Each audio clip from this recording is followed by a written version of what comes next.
Bisa dimulai, Bu Lisa, silakan. Baik, Pak Ustadz izin, Pak Ustadz Abu Ayyub, Pak Ustadz Fardi. Silahkan. Bismillahirrahmanirrahim. Assalamualaikum warahmatullahi wabarakatuh. Waalaikumsalam warahmatullahi wabarakatuh. Alhamdulillah wassalatu wassalamu ala Rasulillah wa ala alihi wa sahbihi wa man walah. Rabbi shrahli sadri wa yassirli amri wahlul 'uqdatam min lisani yafqahu qawli. Allahumma sholli ala sayyidina Muhammad wa ala ali sayyidina Muhammad.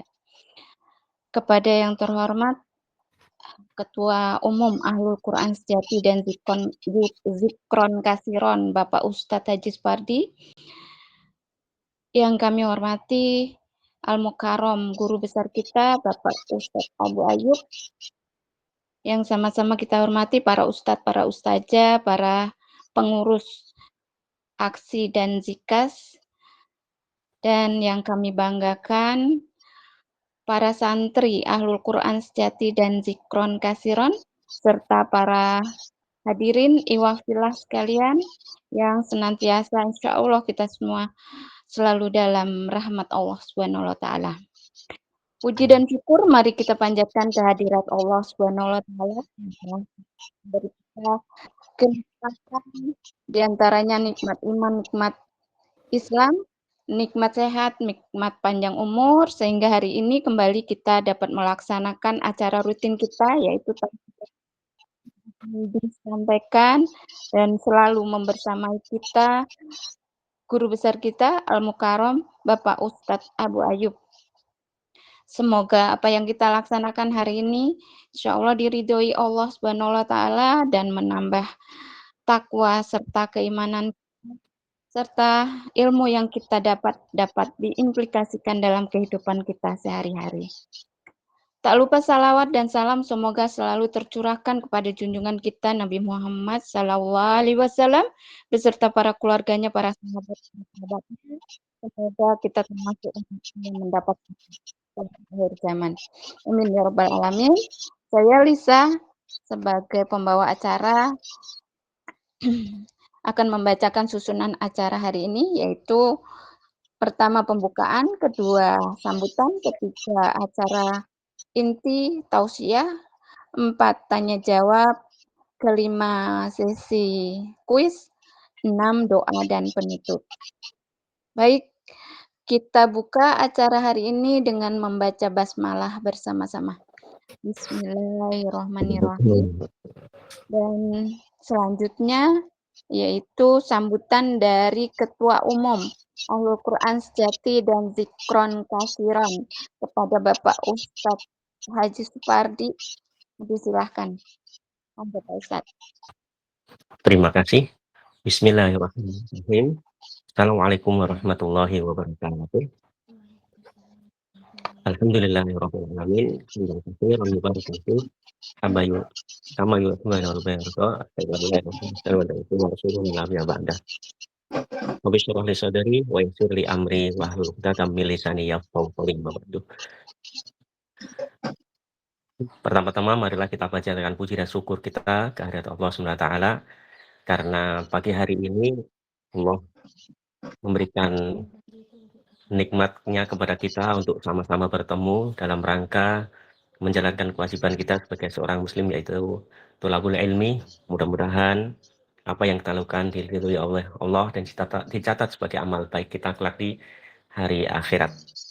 Kemudian salawat dan salam mudah-mudahan selalu tercurah kepada suri tauladan kita Nabi Muhammad Sallallahu Alaihi Wasallam, kepada keluarganya, sahabatnya, tabi'in, tabi'in, dan mudah-mudahan kita semuanya termasuk umatnya yang istiqomah dalam menjalankan semua sunnah-sunnahnya. Yang berikutnya, terima kasih kami ucapkan kepada guru kita Ustadz Abu Ayyub yang setia mendampingi kita. Mudah-mudahan apa yang beliau berikan, ilmu yang berikan kepada kita bermanfaat buat kita semuanya, baik di akhirat dan walaupun baik di dunia dan di akhirat. Mudah-mudahan Allah selalu menjaga beliau.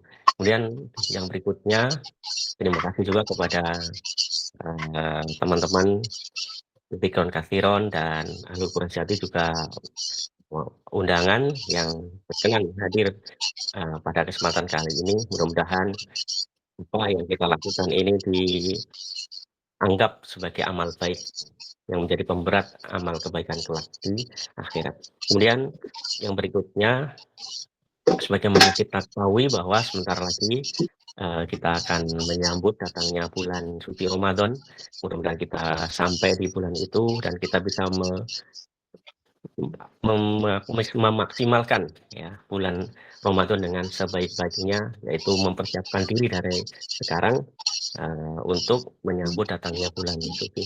Yang berikutnya, terima kasih juga kepada ketua kelas dan KLK yang selama ini memang membantu ya, artinya membantu kelancaran kegiatan kita kali ini.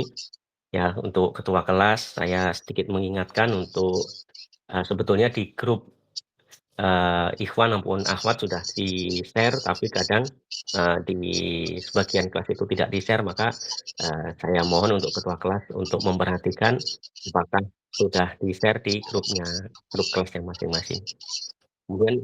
Kemudian yang berikutnya, tentunya kita sudah berusaha untuk memberikan yang terbaik ya kepada teman-teman Dzikron Katsiron ataupun Ahlul Quran, tapi tentunya kami dalam melayani teman-teman sekalian pasti ada banyak hal-hal yang mungkin kurang berkenan, masih banyak kekurangan di sana sini.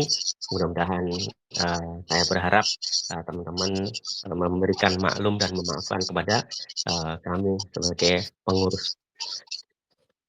Kemudian yang berikutnya, saya mengingatkan kembali bahwa menuntut ilmu ini adalah memang kewajiban.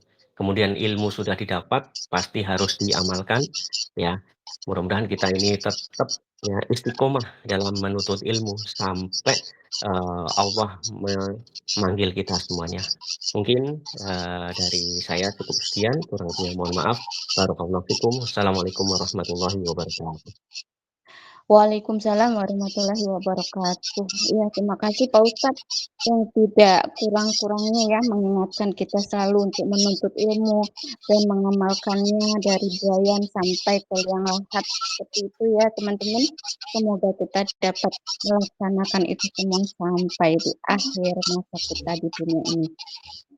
Selanjutnya yaitu acara inti tausiah dari Al-Mukarrom guru besar kita Bapak Ustadz Abu Ayub, kami persilahkan.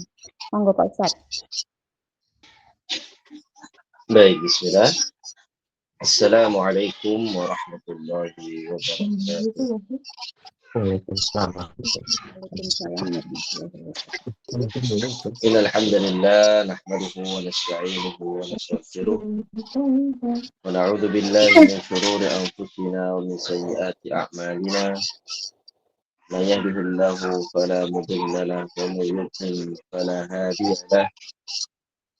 أشهد أن لا إله إلا الله وحده لا شريك له إله الأولين والآخرين وأشهد أن محمدا عبده ورسوله وصفيه وخليله وخيرته من خلقه بلغ الرسالة وأدى الأمانة ونصح الأمة كشف الله تعالى به الأمة وجاهد في سبيل ربه حق الجهاد حتى أتاه من ربه اليقين صلوات ربي وسلامه عليه وعلى آله وأصحابه ومن اتبعهم بإحسان إلى يوم الدين وسلم تسليما كثيرا. أما بعد teman-teman yang dirahmati Allah Subhanahu wa taala, alhamdulillah wa syukurillah.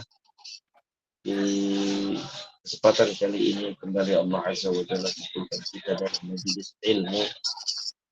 Dan ini merupakan nikmat yang besar yang Allah Azza wa Jalla limpahkan kepada kita semua, yang dengannya kita berharap dan meminta kepada Allah Azza wa Jalla. Dengan bertambahnya ilmu kita, maka bertambah juga kecintaan kita kepada Allah Subhanahu wa taala.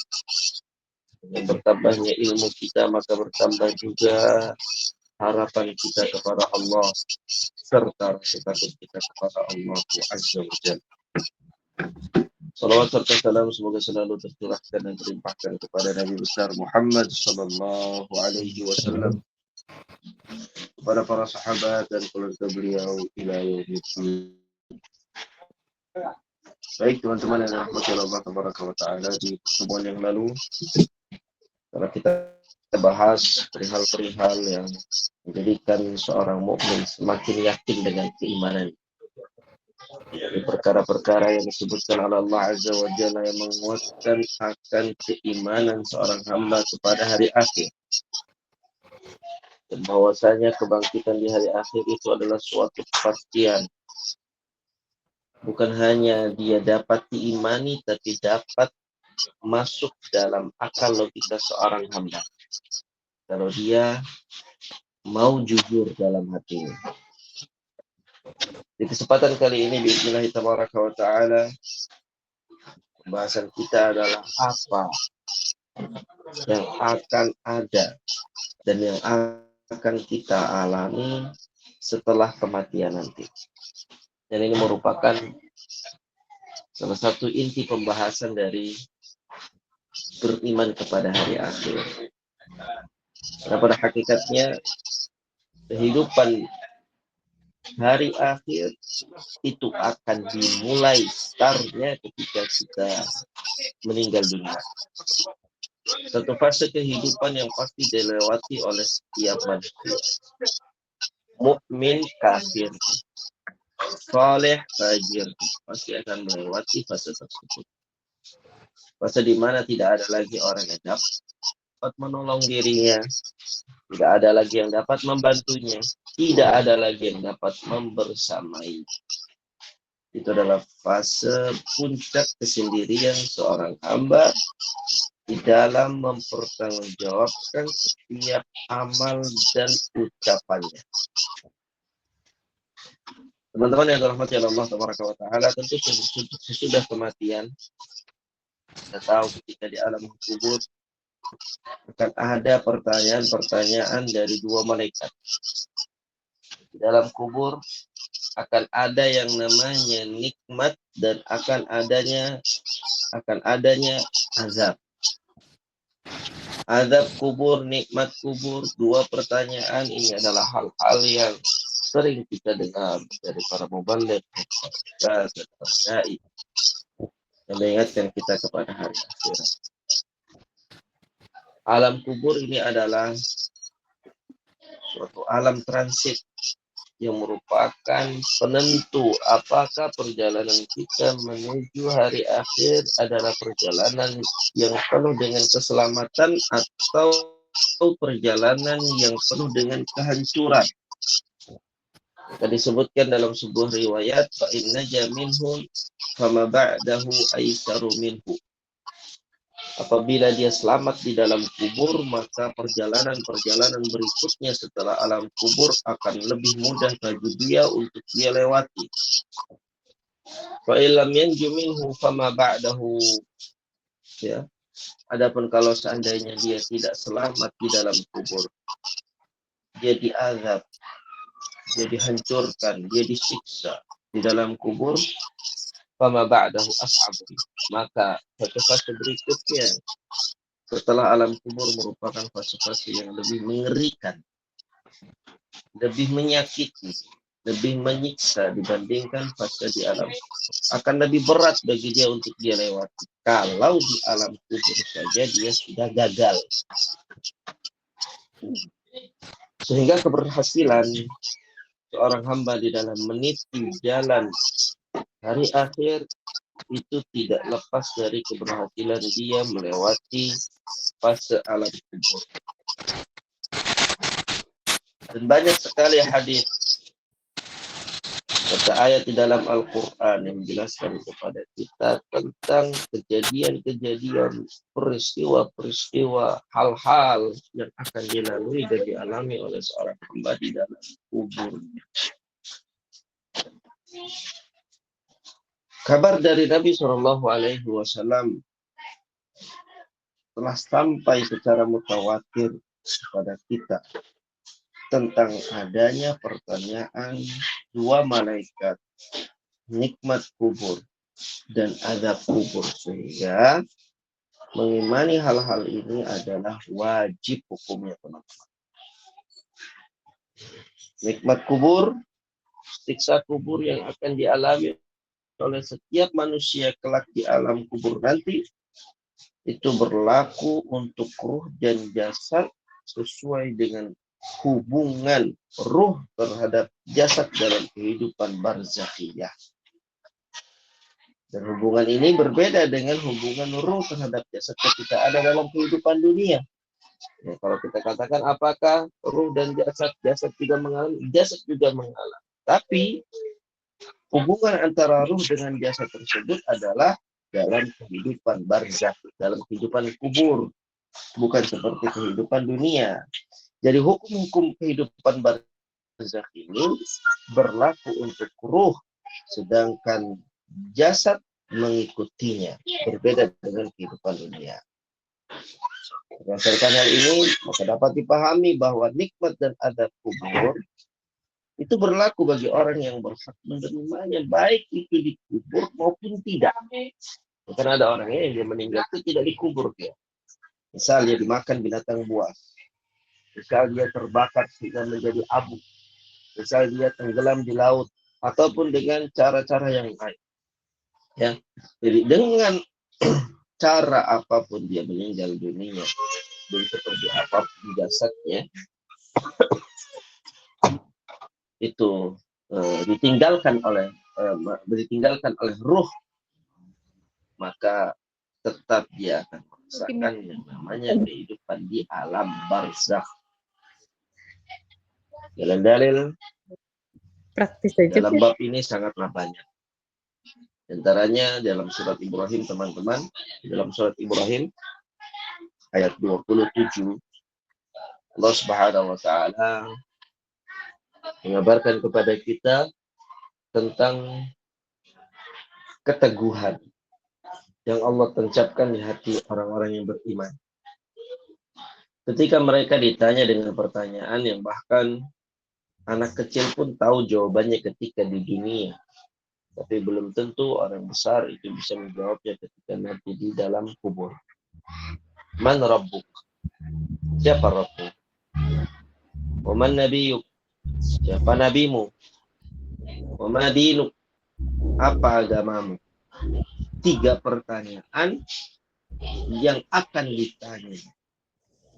Ya, yang akan dilemparkan pertanyaan-pertanyaan tersebut kepada setiap manusia yang masuk dalam alam bangsa. Nah, orang yang dapat menjawab 3 pertanyaan tersebut itu bukan orang yang sekedar mengetahui jawabannya ketika di dunia, tapi orang yang dapat menjawab 3 pertanyaan tersebut adalah mereka, ya, yang ketika di dunia mereka adalah orang-orang yang beriman dengan 3 pertanyaan tersebut. Jadi yang dapat menjawab itu adalah perkara iman, bukan karena kecerdasan akal. Dapat menjawab itu adalah karena kejujuran hatinya. Hatinya condong kepada apa nih? Apakah condong kepada keimanan, maka akan mudah bagi dia untuk dia jawab. Tapi kalau hatinya condong kepada kekufuran, kesyirikan, kemunafikan, maka akan sulit bagi dia untuk menjawab. Walaupun ketika di dunia dia sudah hafal jawaban-jawaban dari pertanyaan-pertanyaan tersebut. Dan tentu ini adalah taufik dari Allah. Ini adalah peneguhan, pengokohan dari Allah kepada orang-orang beriman untuk menjawab pertanyaan-pertanyaan itu kelak di dalam kubur. Allah Subhanahu wa taala berfirman, "Yuthabbitullahu alladhina amanu bil qawli tsabit fil hayati dunya wa fil akhirah." Allah akan meneguhkan iman orang-orang yang beriman dengan ucapan teguh itu dalam kehidupan di dunia dan di akhirat. Jadi ucapan la ilaha illallah Asyhadu an la ilaha illallah wa asyhadu anna Muhammadar Rasulullah. Ya. Jawabannya, Rabbku adalah Allah, Nabiku adalah Nabi Muhammad, kemudian agamaku adalah Islam. Ucapan-ucapan ini disebut oleh Allah dalam ayat tersebut dengan ucapan-ucapan yang teguh, kalimat-kalimat yang teguh. Kalimat-kalimat yang teguh ini Allah teguhkan hanya pada orang-orang yang beriman, baik ketika dia di dunia maupun di akhirat. Jadi kalau tidak Allah teguhkan teman-teman, maka tidak akan masuk ucapan itu ke dalam relung sanubari hati seorang. Tidak akan menetap di dalam hatinya. Jadi ini merupakan hal yang patut untuk kita syukuri dari waktu ke waktu. Di setiap momen kehidupan kita, di setiap episode kehidupan kita, bahwasanya nikmat terbesar yang Allah berikan kepada kita adalah nikmat keimanan. Karena kalau Allah tidak tancapkan keimanan itu di dalam hati kita, maka yang ada hanyalah keraguan. Yang ada hanyalah kemunafikan, kekufuran, dan kesyirikan. Sehingga kita tidak akan survive nanti ketika di akhirat. Dan ketika Allah Subhanahu wa taala menancapkan keimanan itu di dalam diri kita, maka itulah yang patut dan seharusnya selalu kita syukuri Allah Azza wa Jalla dengannya. Wa yudhillullahu adh-dhalimin, kata Allah dalam ayat Ibrahim ayat ke-27, Allah menyesatkan orang-orang yang zalim. Wa yaf'alu Allahu ma yasha, dan Allah berbuat apapun yang Allah kehendaki. Jadi Allah tancapkan keimanan di hati orang-orang yang beriman, dan Allah sesatkan orang-orang yang zalim. Dan Allah melakukan berbuat apapun yang Allah inginkan. Sehingga di sini teman-teman yang dirahmati Allah Subhanahu wa taala, marilah kita jadikan hati kita ini adalah hati yang berawal dari kebenaran dan kejujuran. Hati yang condong kepada kebaikan, hati yang condong kepada hal-hal yang positif. Karena kalau kita memiliki hati yang condong kepada kezaliman, kita khawatir akan tersesat di jalan yang seharusnya kita berjalan lurus di jalan.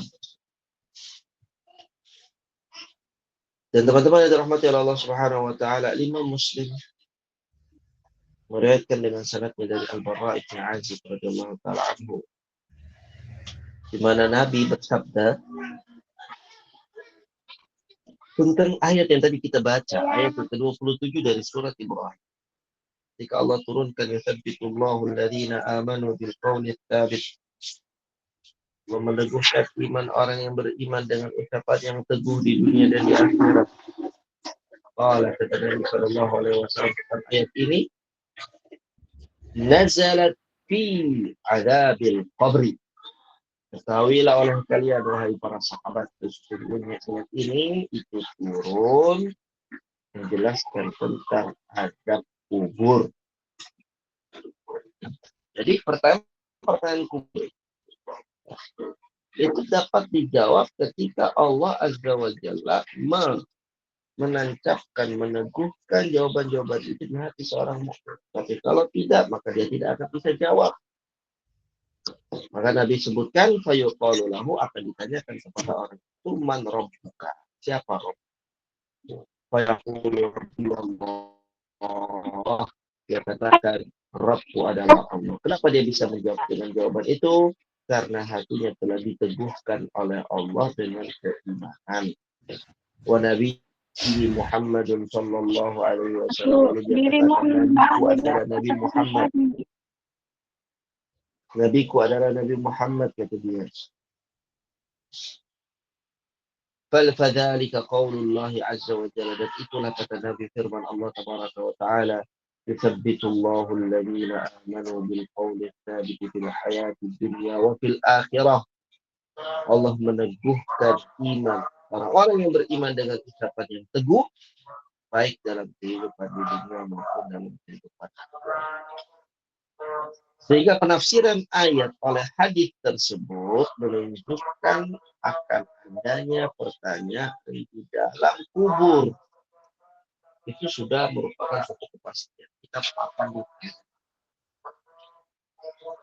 hal ini pula dijelaskan oleh dalil-dalil lainnya. Di antaranya adalah sebuah hadis yang dikeluarkan oleh Imam Muslim rahmatullahi alaihi di dalam sahihnya dengan sanadnya dari Qatadah dari Anas bin Malik.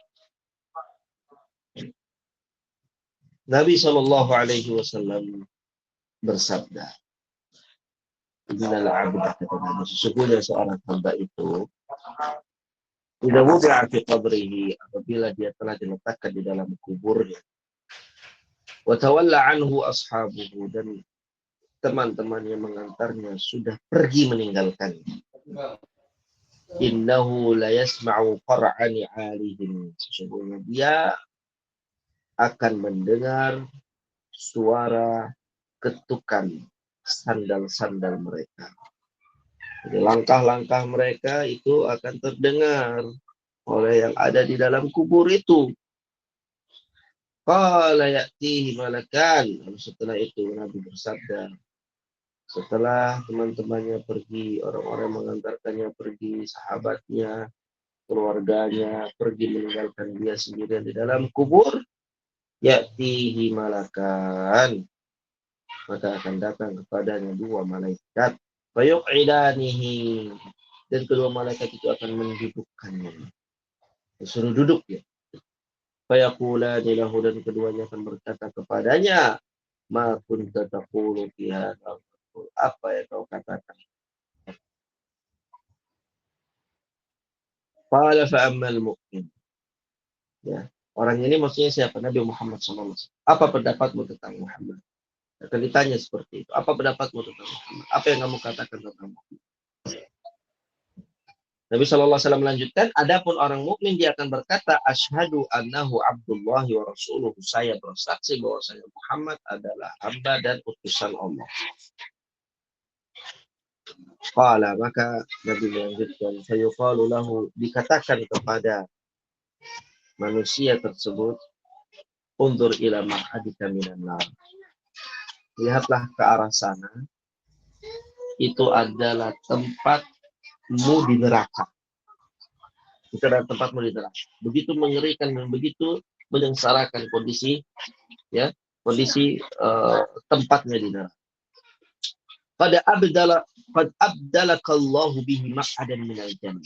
Tempatmu di neraka itu telah Allah gantikan dengan tempat yang ada di surga.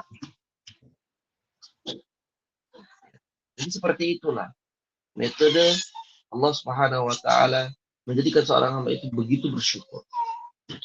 Jadi ketika dia berhasil untuk menjawab pertanyaan tadi, tidak langsung dikatakan, lihatlah itu tempatmu akan engkau tempati nanti di surga. Tidak langsung dikatakan seperti itu, teman-teman. Tapi pertama kali dikatakan kepadanya, lihat dulu nih. Ini tempat di neraka yang aslinya engkau harusnya masuk ke sana. Yang aslinya engkau akan merasakan azab di sana. Yang aslinya engkau akan disiksa di sana. Tapi karena jawabanmu benar, maka tempat yang ada di neraka itu kami gantikan di tempat yang ada di surga dengan penuh fasilitas dan kenikmatan yang ada di dalamnya. Sehingga itu menjadikan seorang hamba itu begitu bersyukur ketika dia masuk dan berhasil untuk masuk ke dalam surga. Qala Nabiyullah fayarahu majahid. Kata Nabi SAW dalam hadis ini, maka orang tersebut dia akan melihat kedua tempatnya.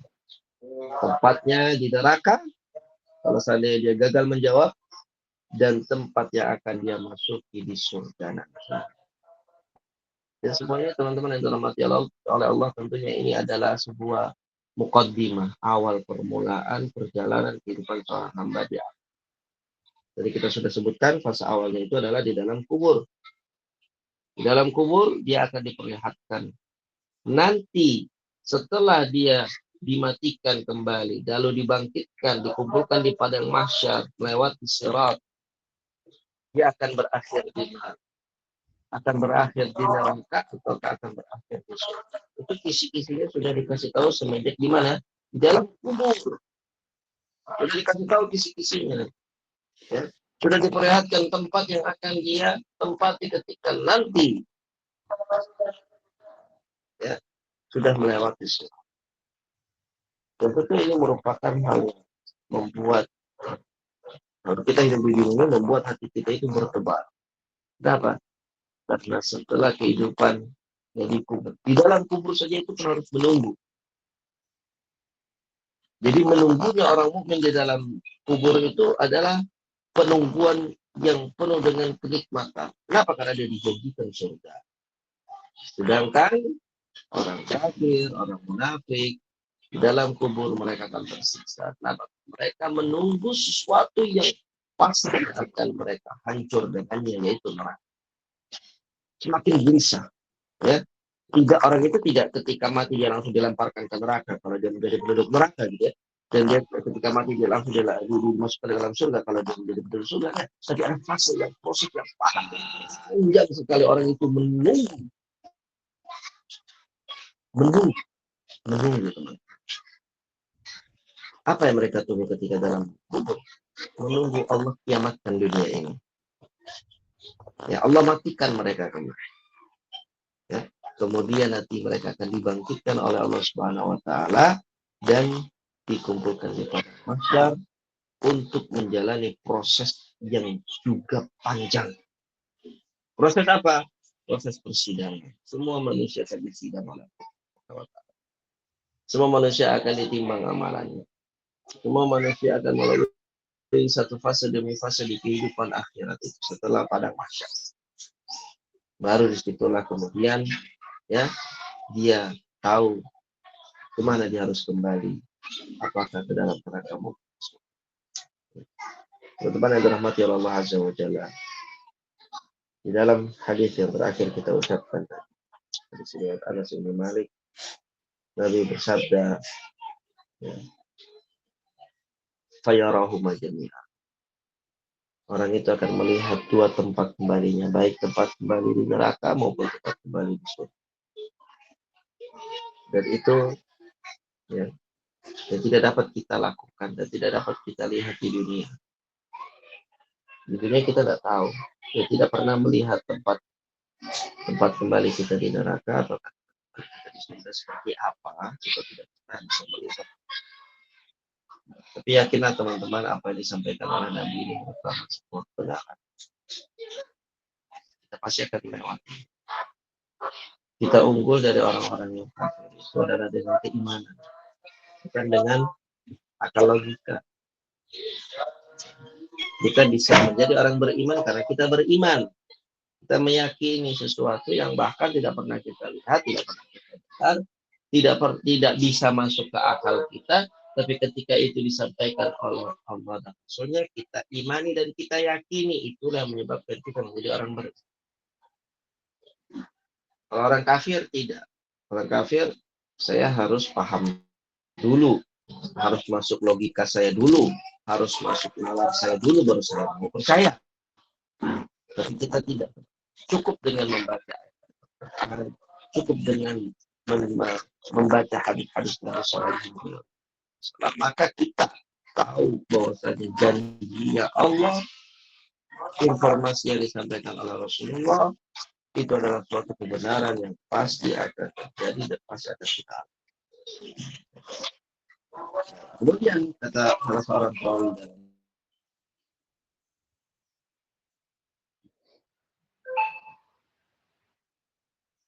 Al-Quran,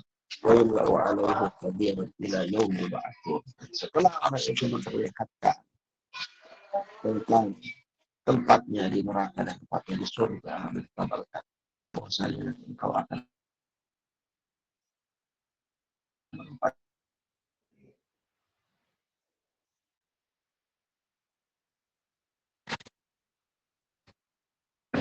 Mohon maaf Ustadz, tidak kedengaran.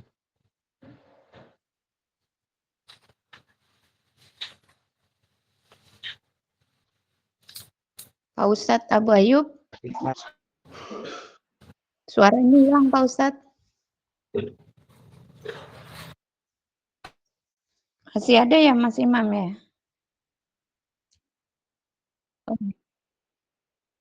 Masih ada sinyal mungkin.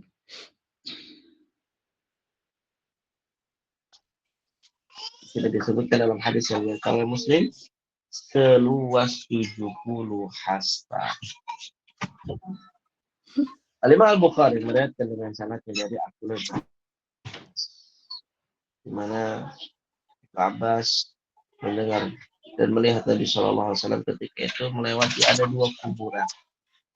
Jadi di hari sebelumnya, sahabat Muslim kita bahas tentang kenikmatan kubur, di mana ada orang yang mengajukan pertanyaan, kemudian dia dilaporkan kuburnya, dia diberikan kenikmatan yang berlimpah sampai hari kiamat.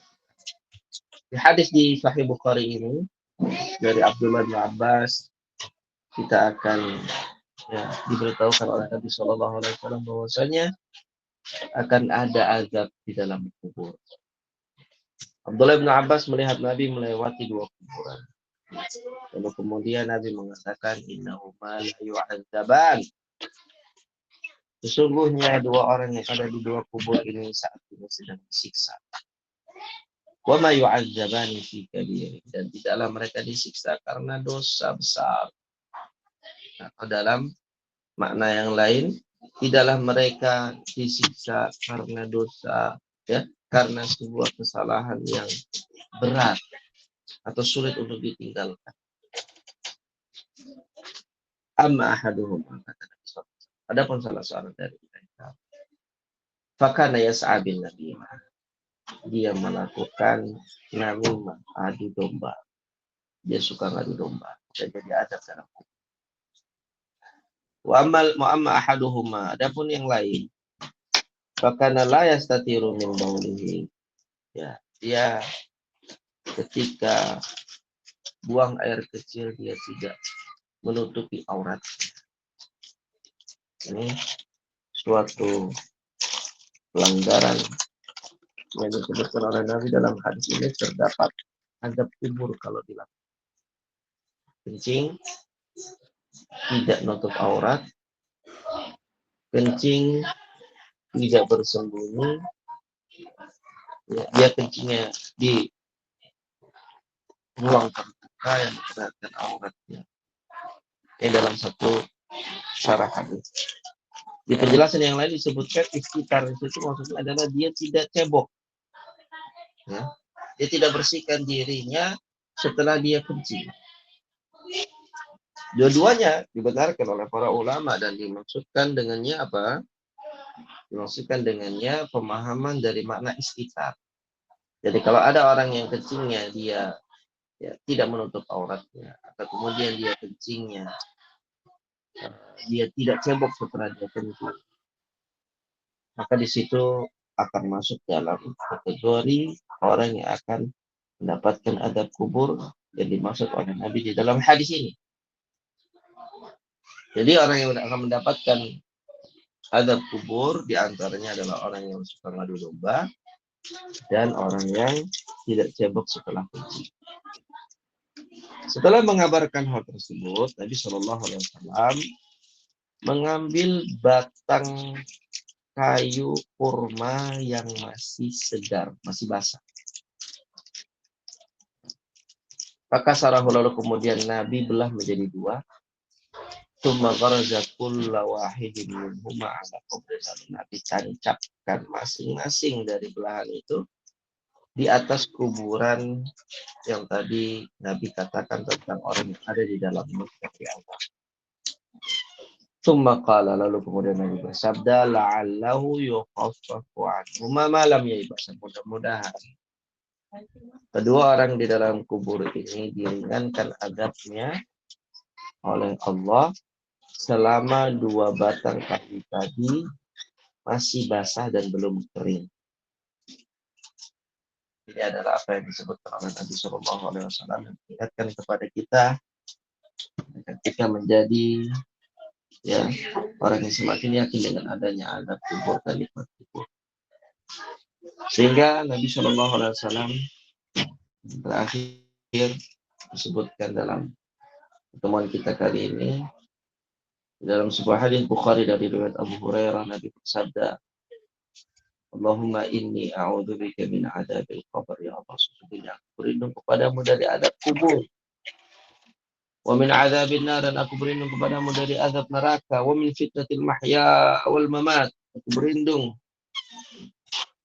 kepadamu dari fitnah kehidupan dan fitnah kematian. Wa min fitnatil masiihid dajjal, dan aku berlindung kepadamu dari fitnah dajjal. Kepada rahmatil Allah Subhanahu wa taala. Itulah doa yang Nabi senantiasa berdoa dengan doa tersebut, dan maka Nabi ajarkan kita doa ini. Doa apa? Doa minta keselamatan di dalam kubur. Doa minta keselamatan dari neraka. Doa minta keselamatan dari fitnah kehidupan dan fitnah kematian. Doa minta keselamatan dari fitnah ad-dajjal. Allahumma inni a'udzubika min adzabil qabr wa min adzabil nar wa min fitnatil mahya wal mamat wa min fitnatil masiihid dajjal. Dan itu yang dapat kita bahas pada kesempatan ini. Bismillah tabaraka wa ta'ala. Kita di pertemuan-pertemuannya. Kurang lebihnya maaf. Jazakumullah khair. Barakallahu fikum. Allah Subhanahu wa taala. Apa yang kita bahas pada kesempatan ini meneguhkan keimanan di dalam hati kita, mengancapkan keimanan kita, sehingga itulah menjadi modal bagi kita untuk kelak dalam kubur, dengan kita meminta dengan apa yang telah kita pelajari di pagi hari, apa yang kita ini menjadi pelunak hati kita yang pas, pembersih dan penguat hati yang tepat. Jazakumullah khair. Barakallahu fikum. Sallallahu Muhammad wa ala alihi wa sahbihi wasallam. Jazakumullah khair. Barakallahu fikum. Sallallahu Alhamdulillah, terima kasih Pak Ustadz yang sudah luar biasa memaparkan tentang iman kepada hari akhir dan juga bagaimana keadaan di alam kubur, apakah kita akan dapat nikmat kubur atau azab kubur, termasuk ngeri-ngeri sedap ya Pak Ustadz ya. Tentunya kita berharap-harap cemas untuk mendapatkan nikmat kubur, sehingga perjalanan untuk ke jannahnya Allah diberi lebih mudah lagi, lebih lancar lagi. Baik, kita ke acara berikutnya, yaitu tanya jawab dan sesi. Saya serahkan kepada moderator kita Ibu Yunia. Monggo, Mbak Yun. Mbak Yun ada? Ya, ada. Monggo, silakan. Ya, terima kasih. Bismillahirrahmanirrahim. Assalamualaikum warahmatullahi wabarakatuh. Alhamdulillahirrahmanirrahim. Kita bertemu kembali tentunya atas izin, atas ridhonya, sehingga pertemuan atau rutinan yang merupakan tauziah ini dapat dilaksanakan kembali. Oke, kepada seluruh jamaah bisa bertanya tentang materi yang sudah disampaikan Bapak Ustadz Abu Ayyub, dan saya buka untuk penanya. Silahkan sebutkan nama dan juga asal. Silahkan. Saya Mbak Yun. Ya, silahkan. Bismillahirrahmanirrahim. Assalamualaikum warahmatullahi wabarakatuh. Waalaikumsalam. Lelawati dari kelas Aisyah. Mau bertanya Pak Ustadz mengenai jadi di daerah saya itu ya, di daerah saya di dekat sini ada wilayah yang dimana ketika seseorang itu meninggal dunia gitu Ustaz. Lalu terutama ini orang-orang yang mempunyai apa namanya, ekonominya kuat gitu lah, punya uang banyak gitu, punya uang cukup, berkaitan dengan orang-orang yang kaya ya, orang yang berada, ataupun orang-orang yang tokoh-tokoh di pesantren gitu Ustadz. Nah ketika meninggal itu keluarga ataupun kerabat ataupun pihak pesantren itu sudah menyiapkan eh, sekelompok orang baik santri atau warga sekitar gitu ya untuk apa namanya ya mengaji berdoa selama mungkin selama sesuai dengan kemampuannya masing-masing gitu, sesuai dengan kekuatan uangnya lah gitu. Mau seminggu, mau 40 hari, mau berbulan-bulan gitu. Ada juga yang mungkin yang uangnya banyak banget misalnya gitu. Nah, itu disiapkan oleh keluarganya dari sejak mengantar jenazah sampai ya entah kapan gitu, tergantung keluarganya masing-masing itu gak meninggalkan kuburannya gitu, Ustaz. Gak meninggalkan sisi kuburannya, jadi berdiam di situ gitu Ustadz, mengaji, berdoa terus menerus sudah berganti siang dan malam. Itu ada apa namanya di daerah saya yang seperti itu. Kaitannya dengan tadi yang ketika jenazah itu mendengar langkah kaki dari orang-orang yang meninggalkan kuburan, nah itu Ustadz. Itu dikaitannya gimana keadaan si jenazah ya si orang yang meninggal ini ketika di sekitar kuburannya itu ya istilah katanya tidak ada yang meninggalkan itu justru banyak yang berdoa dan mengaji terus menerus silih berganti. Dan bagaimana dengan doa-doa atau bacaan-bacaan yang dibaca oleh kelompok orang ini terhadap si jenazah gitu Ustaz, mudah-mudahan dapat dipahami. Terima kasih. Ya. Silahkan Pak Ustadz, barangkali bisa dijawab. Baik, terima kasih atas waktunya Ibu.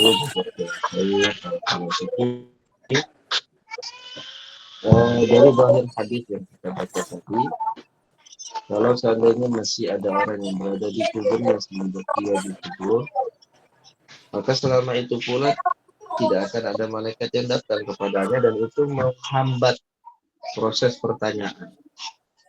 Itu menghambat proses pertanyaan. Sehingga petunjuk yang terbaik adalah petunjuk yang dicontohkan oleh Nabi SAW. Di antaranya seorang itu ketika dia meninggal dunia, Nabi mengajarkan kepada kita untuk segera dikuburkan. Tidak boleh ditunda-tunda. Karena ada sebagian yang menunda-nunda dengan alasan ini dan itu. Nabi tidak mengajarkan seperti itu. Nabi mengajarkan ketika ada orang yang meninggal dunia, tidak boleh ditunda-tunda, segera kuburkan. Ini yang pertama. Kemudian Nabi mengajarkan kepada kita ketika dia sudah dikuburkan, tidak ada ritual-ritual khusus. Tidak ada ritual-ritual khusus yang dilakukan oleh keluarga dari si mayit di dalam kuburnya atau di samping kubur. Hal itu adalah kebaikan. Pasti Nabi Shallallahu Alaihi Wasallam akan memerintahkan kita kepada kebaikan tersebut.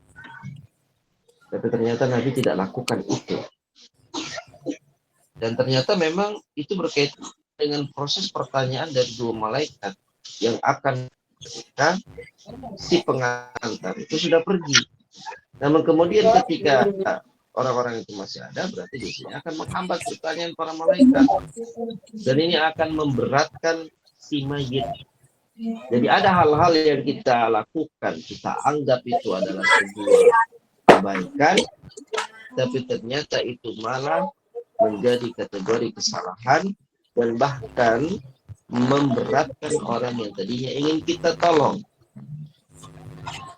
Sehingga dalam beragama kami mengingatkan kepada teman-teman semua, ketika kita dalam beragama, marilah kita contoh Nabi Sallallahu Alaihi Wasallam dalam setiap tindak tanduknya, setiap perbuatannya, dan setiap apa yang beliau ajarkan. Bagi kita itu mungkin baik, ya. Tapi pertanyaan berikutnya, apakah Nabi memberikan contoh atau tidak? Kalau Nabi kasih contoh, kita ikuti, kita lakukan. Jadi ketika Nabi SAW tidak memberikan contoh, kita tinggalkan. Itu lebih selamat bagi agama kita. Jadi ketika ada kasus yang seperti itu, Wallahu ta'ala alam. Dari zahir hadis yang telah kita baca tadi, maka ini akan menghambat proses pertanyaan malaikat bagi si mayit yang ada di dalam kubur.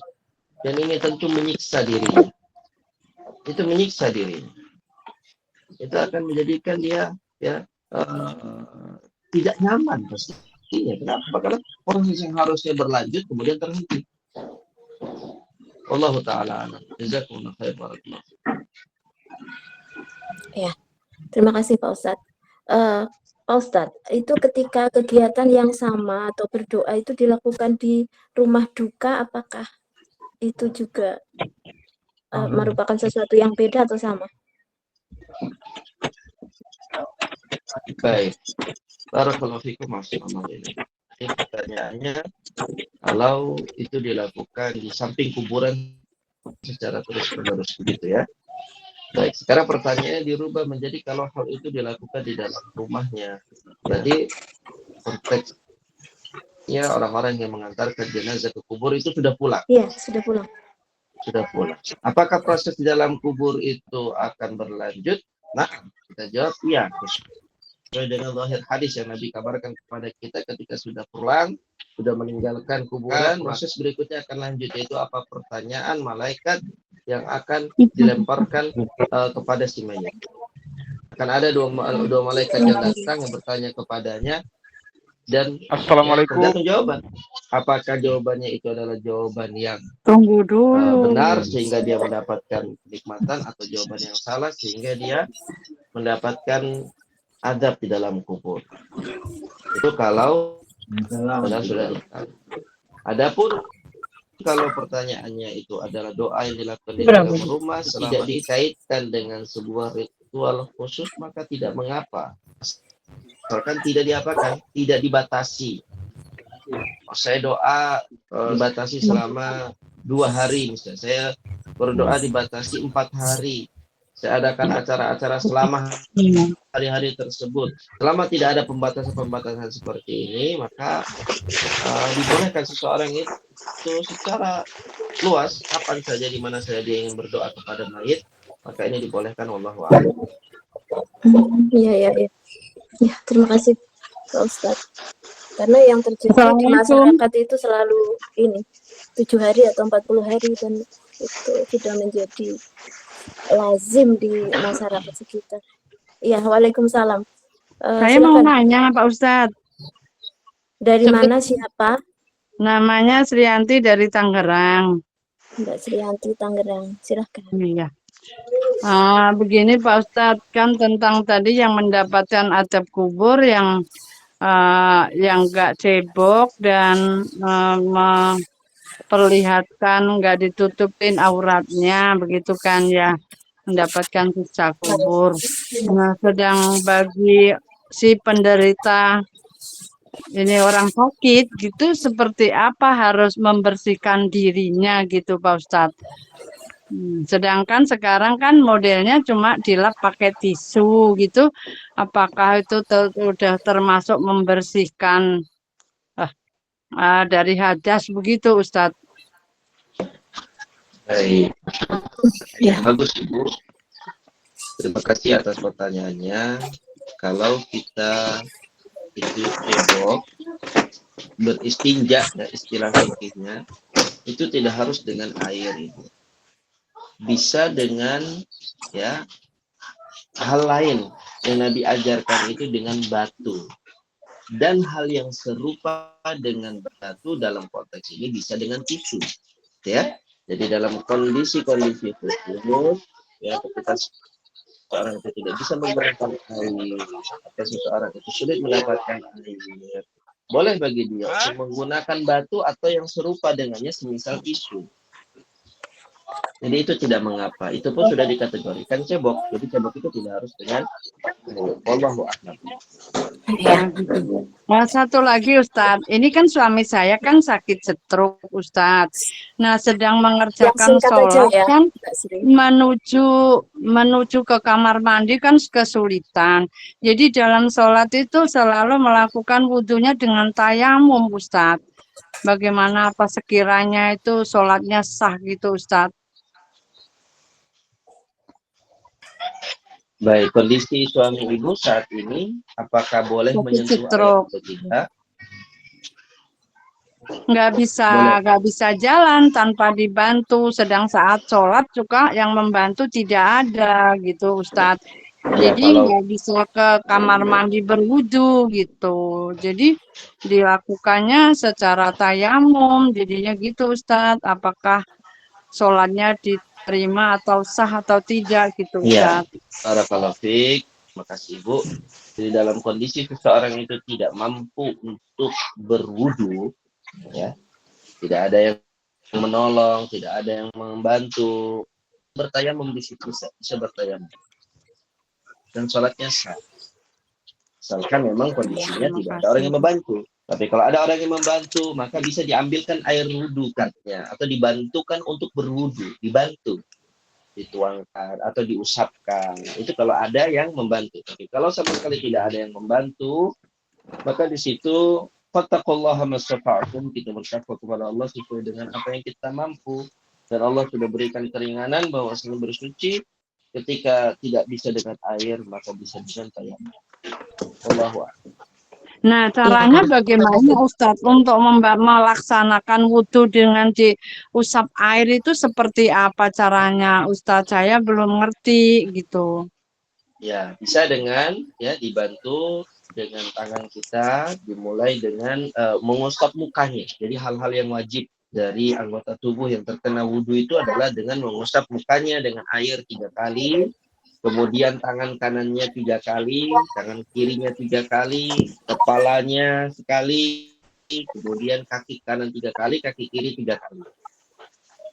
Bisa di tempat yang sama, bisa di tempat di mana dia sedang berada di situ, tidak harus ke kamar mandi. Sedang duduk, ya, sedang duduk. Bisa, sedang duduk bisa, ya, didudukkan, kemudian kita dengan air tersebut kita cucikan mukanya, kita cucikan tangan kanan, tangan kiri. Jadi tanpa dia harus berkumur-kumur atau memasukkan air ke dalam hidung, itu bisa.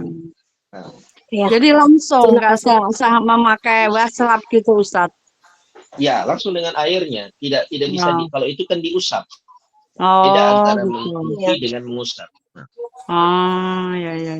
Ya, terima kasih. Ya, terima Mbak Sri. kasih Ustadz. Mungkin karena Ya, waktu ya, mohon maaf ya. Ya, terima kasih banyak. Ya, Mudah-mudahan sama-sama. manfaat. Mudah-mudahan bermanfaat untuk semuanya. Amin. Terima kasih untuk sesi tanya jawab, kita cukupkan sampai di sini, dan selanjutnya untuk sesi kuis mungkin nanti ada 2 pertanyaan yang bisa disampaikan kepada seluruh jamaah, kepada Bapak Ustadz Supardi, mohon untuk memberikan satu pertanyaan kepada jemaah. Monggo silakan Pak Ustadz. Bismillahirrahmanirrahim. Ya, pertanyaannya mudah saja. Tadi ada 2 orang yang diazab dikubur karena dosa, bukan dosa yang berat ya, tapi dosa yang ringan. Apakah dosa ringan tersebut? Silahkan. Dedi menjawab. Silakan. Dedi. Iya, silakan. Dari mana, Bang Dedi? Saya Assalamualaikum warahmatullahi wabarakatuh. Saya Dedi Supriyadi dari Kabupaten Kolaka, Sulawesi Tenggara. Silahkan. Ya, jawabannya tadi karena apa namanya, buang air kecil tidak cebok, dan juga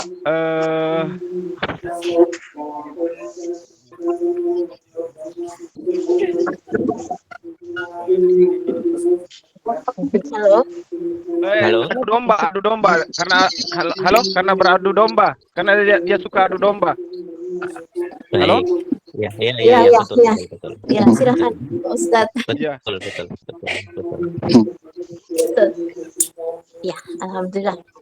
Bang Dedi dari Kolaka. Kemudian Terima kasih. untuk pertanyaan yang kedua kepada Bapak Ustadz Abu Ayub, kami mohon untuk menyampaikan pertanyaan kepada jemaah. 1 pertanyaan Pak Ustadz, silakan. Baik, terima kasih. Di antara kenikmatan kubur yang Nabi jelaskan di dalam hadis tentang tadi, bahwasanya seorang hamba di dalam kuburnya akan diluaskan dan dilapangkannya. Itu Nabi sebutkan seberapa luaskah? Seberapa luas?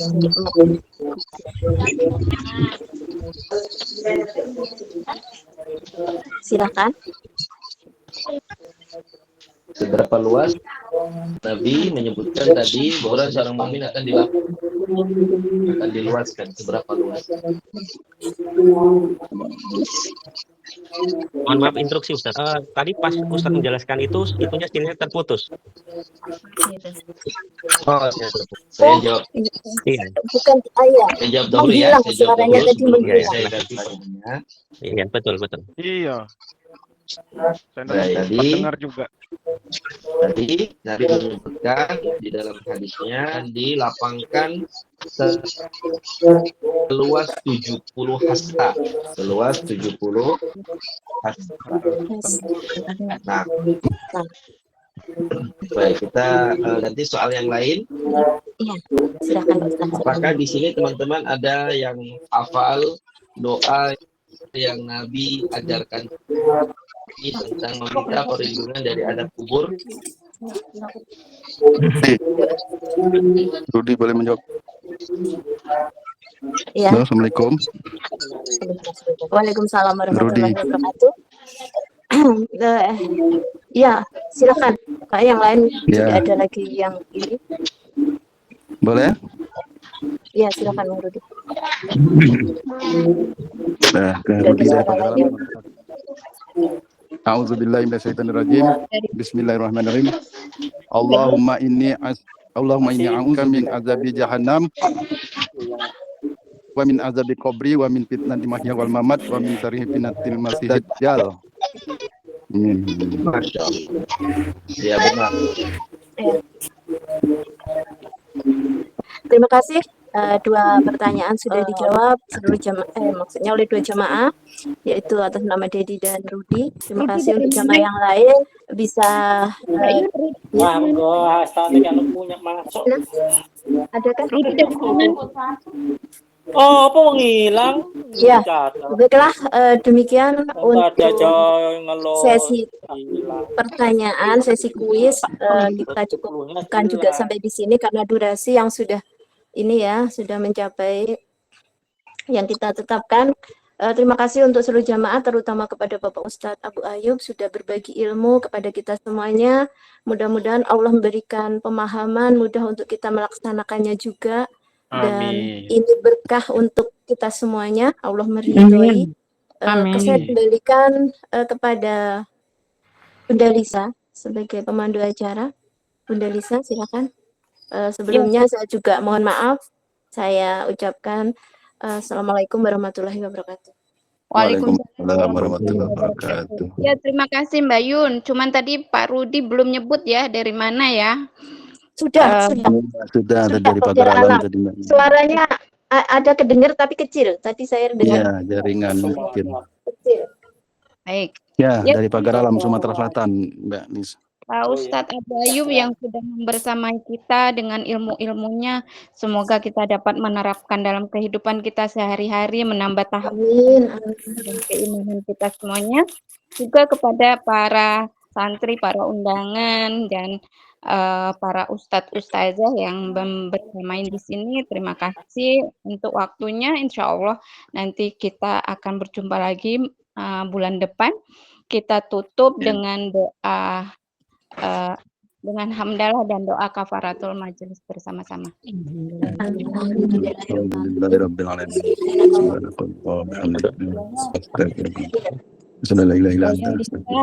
Dan moderator Ibu Yunia, mohon maaf jika ada salah-salah kata, saya akhiri.